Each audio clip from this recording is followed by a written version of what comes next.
नमस्कार. मी अरविंद विठ्ठल कुलकर्णी. अधोरेखितचा आजचा विषय आहे शिवाजी, शेतकरी, 370 आणि बालबुद्धी उद्धव. मित्रहो, महाराष्ट्र विधानसभेच्या निवडणुकीच्या प्रचारसभा आणि त्यात उद्धव ठाकरे यांची भाषणं ऐकणं म्हणजे काही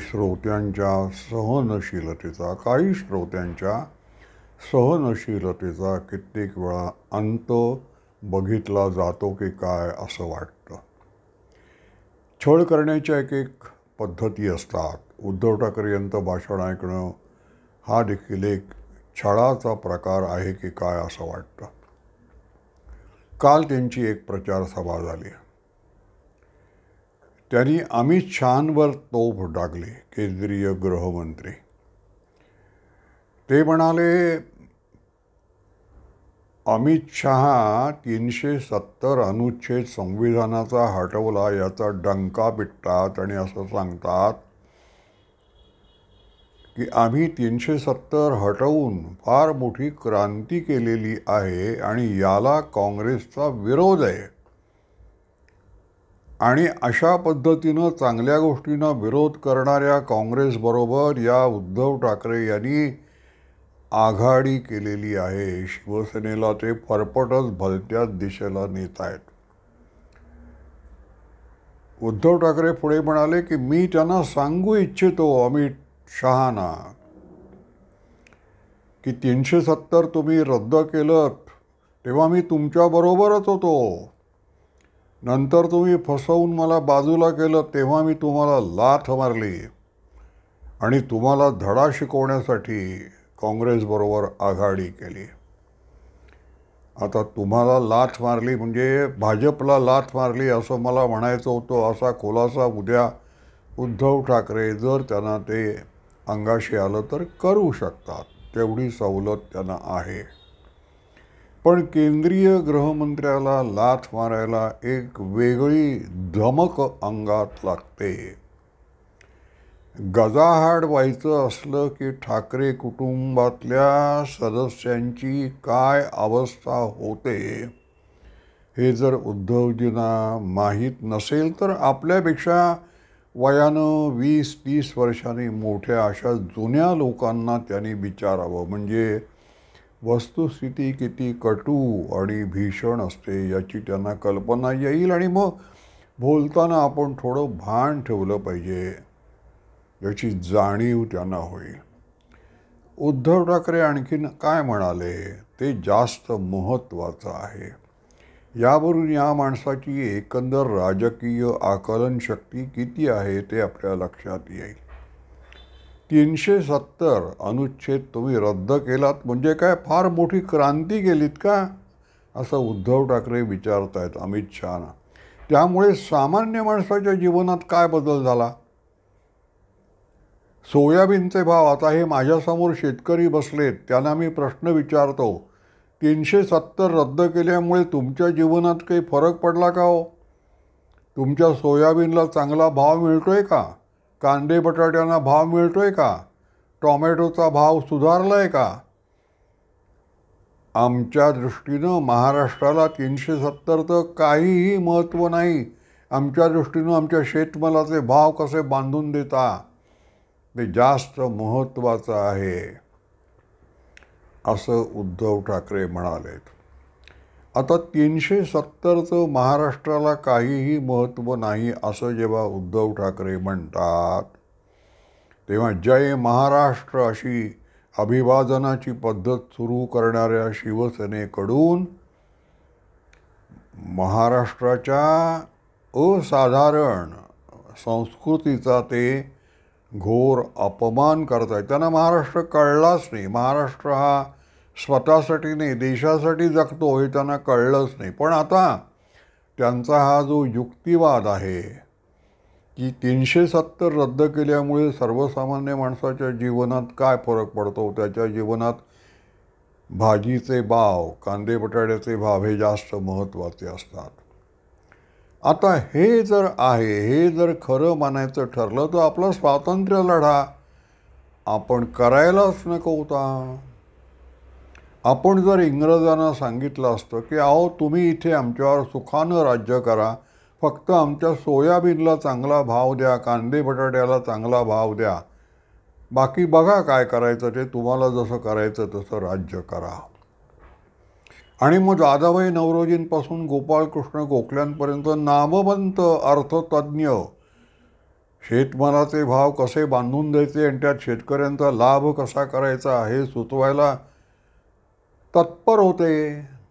स्वातंत्र्य लढा का, इतक्या लोकांचं बलिदान का केलं आपण, हालअपेष्टा का लोकांना कोलू पिसायला लावला तुम्ही. कांदे बटाट्याचे भाव हेच जर महत्त्वाचे होते. उद्धव ठाकरे यांच्या हे लक्षात यायला पाहिजे की कांदे बटाट्याचे भाव वर खाली झाले तर घरामध्ये धुसफूस होते. पण 370चा जो संबंध आहे तो घरातल्या धुसफुसीपेक्षा खूप मोठा आहे. तो देशाच्या, राष्ट्राच्या सार्वभौमत्वाशी, अखंडत्वाशी, स्वातंत्र्याशी, एकात्मतेशी निगडीत आहे. 370 कलम 70 वर्ष राहिलं याचा अर्थ आपण पारतंत्र्यातच होतो. इस्लामी मानसिकता आपल्यावर राज्य करत होती आणि एकाही पंतप्रधानाला 370 आठवण्याची धमक नव्हती. ते मोदींनी काम करून दाखवलं. इस्लामी मानसिकतेचं दास्यत्व त्यांनी झुगारून दिलं. आम्ही स्वतंत्र आहोत, काश्मीरला आम्ही वेगळी संस्कृती जपू देणार नाही, वेगळं सार्वभौमत्व जपू देणार नाही, असा बाणा दाखवला मोदींनी. मराठी बाणा एका गुजराती माणसाने दाखवला. महाराष्ट्र लुटून नेत आहेत असं मोदींवर आरोप करतात उद्धव ठाकरे. महाराष्ट्राचा बाणा त्यांनी दाखवला उद्धवजीने. मोदींपासून खूप शिकण्यासारखं आहे, विशेषतः मराठी बाणा काय असतो हे. 370 रद्द करणं म्हणजे भारताचं सार्वभौमत्व, स्वातंत्र्य, एकात्मता आणि अखंडत्व परत आणणं, जे नेहरूंनी पाकिस्तानकडे गहाण ठेवलं होतं ते मोदींनी सोडवून आणलं. जसं एकनाथ शिंदे म्हणतात धनुष्यबाण गहाण ठेवला होता यांनी काँग्रेसकडे, ते मी सोडवून आणला. त्याच्यापेक्षा खूप व्यापक विस्तृत अर्थानं भारताचं सार्वभौमत्व तुम्ही पाकिस्तानकडे गहाण ठेवलं होतं ते मोदींनी, पंतप्रधान नरेंद्र मोदींनी सोडवून आणलं. हे तुम्हाला कसं कळणार. आता जय शिवाजी जय भवानी ही घोषणा आहे शिवसेनेची. शिवाजी महाराजांनी मावळ्यांना जे पेटवलं, त्यांच्या अंतःकरणाची देशभक्तीची ज्योत प्रज्वलित केली, ती कांदे बटाट्याचे भाव आणि सोयाबीनचा भाव आणि टोमॅटोचे भाव चांगले मिळावेत म्हणून केली का मोंगलांचं वर्चस्व झुगारून देण्यासाठी केली. कांदे बटाट्याचे भाव हा स्वातंत्र्य प्राप्तीचा अनुषंगिक परिणाम आहे. स्वातंत्र्य प्राप्ती झाल्यानंतर जे येतं शासन ते स्वराज्य असतं आणि ते आपल्या जनतेच्या हितास्तव बाजारातले व्यवहार कसे चालले पाहिजेत ते ठरवतं. पण मुळात आपण जर पारतंत्र्यात असलो तर ते पारतंत्र्य घालवण्यासाठी लोकांना एकवटलं पाहिजे ना. शिवाजी महाराजांनी ते केलं. सगळ्यांच्या अंतःकरणात देशभक्तीची ज्योत फुलवली आणि त्यामुळे त्यांनी लोकांच्या दैनंदिन समस्यांकडे दुर्लक्ष नाही केलं. एक उद्धव ठाकरे, तुम्हाला जयश्री खाडीलकरनी तुमच्यावर व्हिडिओ केला आहे तो ऐका, की शिवाजी महाराजांनी मानलेल्या गडे कोटांवर सर्वसामान्य माणसाचं हित डोळ्यासमोर ठेवून पाण्यापासून, फळांपासून, झाडांपासून कशा सुविधा निर्माण केल्या शिवाजी महाराजांनी, ते लक्षात घ्या. पण तो अनुषंगिक परिणाम आहे. मूळ प्रेरणा शिवाजी महाराजांची जी आहे, मूळ काम त्यांचं जे आहे ते स्वराज्याच्या स्थापनेचं आहे आणि त्यासाठी मोंगलांचं वर्चस्व झुगारून द्यायला पाहिजे. ते शस्त्रानंच होणार आहे आणि शस्त्रांमध्ये आपण कमी होतो म्हणून गनिमी गाव्या, युद्धनीती बदलली त्यांनी. हत्ती काढले बाजूला, घोडा आणला. हे सगळं तुमच्या कधी लक्षात येणार? तुम्ही कांदे बटाट्यांना धरून बसलेले आहात. ते डोक्यातले आता बाजूला काढा कांदे बटाटे, आणि देश केवढा मोठा असतो ते तुम्ही लक्षात घेतलं पाहिजे. 370 कलम, शिवाजी, शेतकरी 370 आणि बालबुद्धी उद्धव. त्यांच्या बालबुद्धीचे अनेक नमुने सध्या आपल्याला ऐकायला मिळत आहेत. उद्धव ठाकरे यांची हेलिकॉप्टरमधनं उतरल्यानंतर बॅगा तपासल्या. त्याचा त्यांना राग आला. माझी बॅग तपासता, नरेंद्र मोदींची तपासता का, अमित शहाची तपासता का? त्यांची तपासा, नाही तर आम्ही तपासू. त्यामुळे हे केंद्रीय तपास संस्थांचे अधिकार आपल्याकडे. तुम्हाला काय अराजक माजवायचं आहे का?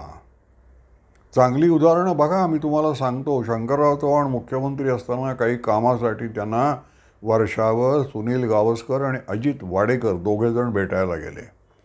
आणि त्यावेळेला जरा कायदा आणि सुव्यवस्था थोडीशी डळमळीत झाली होती म्हणा, काहीतरी धोका निर्माण झाला होता म्हणा. त्यामुळे बॅगा तपासण्याचा प्रकार चालू होता. वर्षावर येणाऱ्या प्रत्येकाची बॅग तपासायची.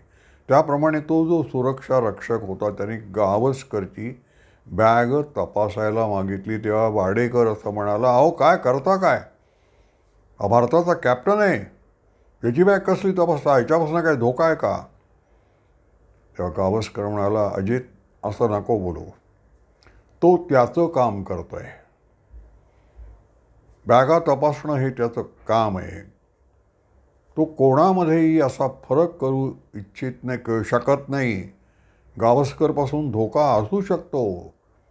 ती एक चूक महागात पडेल. त्याला माझी बॅग तपासू द्या. सगळे कायद्यासमोर समान आहेत. हे उद्धवनी लक्षात घेतलं पाहिजे. उद्धवजी असं म्हणाले की तुम्ही पंतप्रधान असताना शपथ घेतले नरेंद्र मोदी की मी सगळ्यांशी समानतेनं वागेन. मग भाजपच्या सभा का फक्त संबोधित करता निवडणुकीला? आमच्या पण सभा संबोधित करा. आता याच्यावर खरोखर काय प्रतिक्रिया द्यावी? मी हतबुद्ध झालेलो आहे. मला काय प्रतिक्रिया द्यावी ते कळत नाही आहे. तुम्ही पंतप्रधान म्हणून सभा घेऊ ना. तुम्ही पंतप्रधान पदावरनं खाली उतरा आणि मग निवडणुकीमध्ये एक भावनिक आवाहन म्हणून हे ठीक आहे. पण तुम्ही मुख्यमंत्री असताना मंत्रालयात गेला नाही तो भाग वेगळा. पण तुम्ही शिवसेनेचं काम करताना मुख्यमंत्रीपदाचं काही त्यागपत्र दिलं होतं की काय? मग तुमच्यासाठी एक नियम वेगळा, मोदींसाठी वेगळा, अमित शहाना तुम्ही लाथ मारणार. हे सगळे प्रकार काय आहेत? त्या तो जाऊ द्या. तो मूळ मुद्दा असा आहे की 370 रद्द केल्यामुळे महाराष्ट्राच्या सर्वसामान्य माणसाच्या, विशेषतः शेतकऱ्यांच्या जीवनात काही फरक पडला नाही. त्यामुळे महाराष्ट्राला काही त्याचं सोयरसुतक नाही. 370 रद्द केलं. हा संपूर्ण मराठी संस्कृतीचा, मराठी इतिहासाचा, शिवाजी महाराजांचा, मग शिवाजी महाराजांचे जे सगळे वीर शिरोमणी, तानाजी मालुसरे, नेताजी पालकर, बाजीप्रभू देशपांडे, या सगळ्यांचा अपमान आहे. कारण हे सगळे जे रणांगणावर धारातीर्थी पतन पावले ते कांदे बटाट्याचे भाव, सोयाबीनचा भाव वाढवून मिळावा यासाठी नाही. भारताला स्वातंत्र्य मिळावं, भारताचं स्वराज्य, भारतात स्वराज्य स्थापन व्हावं. हिंदवी स्वराज्याचे संस्थापक, कृषी उत्पन्न बाजार समितीचे अध्यक्ष म्हणून शिवाजी महाराजांना कोणी ओळखत नाही. त्यांना हिंदवी स्वराज्याचे संस्थापक म्हणून मान्यता आहे. देश त्यांना मुक्त करायचा होता. पारतंत्र्यापासून देश मुक्त करायचा होता. आणि एकदा देश मुक्त झाला की मग अंतर्गत बाबी असतात. या पेट्रोलचे भाव किती, आणि तो अर्थमंत्र्याचं ते काम असतं, अर्थतज्ज्ञांचं ते काम असतं, ते प्रशासनाचं काम असतं, आणि ते अनुषंगिक होतं.